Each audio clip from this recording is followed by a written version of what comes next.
Israeli আগ্রাসনে ফিলিস্তিনের ধ্বংসযোগ্য পরিস্থিতি বিশ্বের প্রতিটি মানুষের মনেই দাগ কাটে। এবার যেন সেটাই প্রকাশ পেল, কেননা ফিলিস্তিনকে একই দিনে রাষ্ট্র হিসেবে আনুষ্ঠানিকভাবে স্বীকৃতি দিয়েছে শক্তিধর কিছু দেশ, যা ফিলিস্তিনকে শক্ত অবস্থানে নিতে পারে বলে ধারণা করা হচ্ছে। নেতানিয়াহু ফিলিস্তিনে একের পর এক হামলা চালিয়েও ক্ষান্ত হয়নি, বরং সিদ্ধান্ত নিয়েছে গাজা খালি করার। এমনকি গাজায় মোতায়েন করেছে 20টি রোবট, যেগুলোর প্রতিটি 10টির অধিক উঁচু ভবন ধ্বংস করতে সক্ষম। ইতোমধ্যেই চলছে সেই আগ্রাসন। এতে প্রাণ ভয়ে গাজা ছেড়ে পালাচ্ছেন হাজার হাজার মানুষ। সেই ছবি ও ভিডিও সামাজিক যোগাযোগ মাধ্যমে ছড়িয়ে পড়লে শোকের ছায়া পড়ে বিশ্বব্যাপী। এরই মধ্যে এবার একই দিনে নতুন করে 3টি দেশ ফিলিস্তিনকে রাষ্ট্র হিসেবে স্বীকৃতি দিল। আন্তর্জাতিক পর্যায়ে এটি ঐতিহাসিক স্বীকৃতি হিসেবে দেখা হচ্ছে। দেশগুলো হলো যুক্তরাজ্য, কানাডা ও অস্ট্রেলিয়া। এর আগে 193টি দেশের মধ্যে 147টি দেশ ফিলিস্তিনকে স্বীকৃতি দিয়েছিল। বর্তমানে এর সংখ্যা 150টি।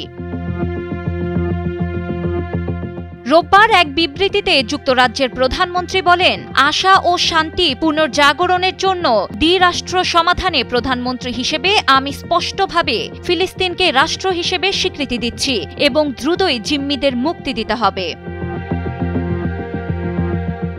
এদিকে আনুষ্ঠানিকভাবে ফিলিস্তিনকে রাষ্ট্র হিসেবে স্বীকৃতি দিয়ে কানাডার প্রধানমন্ত্রী কার্নি জানান, বর্তমানে ইসরায়েলি সরকার সুপরিকল্পিতভাবে ফিলিস্তিন রাষ্ট্রের সম্ভাবনা ধ্বংস করতে কাজ করছে। পশ্চিম তীরে অবৈধভাবে বসতি স্থাপন এবং গাজায় অব্যাহত হামলার মাধ্যমে ইসরায়েল হাজার হাজার বেসামরিক মানুষকে হত্যা করেছে, যা আন্তর্জাতিক আইনের স্পষ্ট লঙ্ঘন। এই প্রেক্ষাপটে কানাডা ফিলিস্তিন রাষ্ট্রকে স্বীকৃতি দিচ্ছে এবং শান্তিপূর্ণ ভবিষ্যৎ করতে ফিলিস্তিন ও ইসরায়েল উভয়ের সঙ্গে অংশীদার হতে চায়।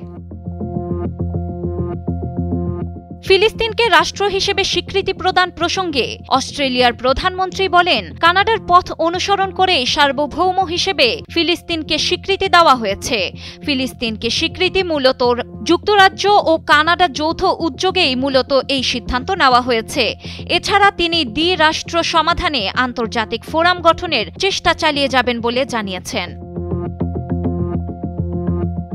বিশ্লেষকরা বলছেন, বর্তমান ইসরায়েল সরকারের প্রকাশ্য নীতি কোনো ফিলিস্তিনি রাষ্ট্র থাকবে না। এর জন্য কাজও করছেন নেতানিয়াহু, এমনকি প্রথম পর্যায়ের সফলতাও পেয়েছেন। এরই মধ্যে গাজার জন্য সুখবর বয়ে আনল 3 শক্তিধর দেশ, যা অবিলম্বেই বদলে দিতে পারে পরিস্থিতি। ডেস্ক রিপোর্ট, সময়ের আলো।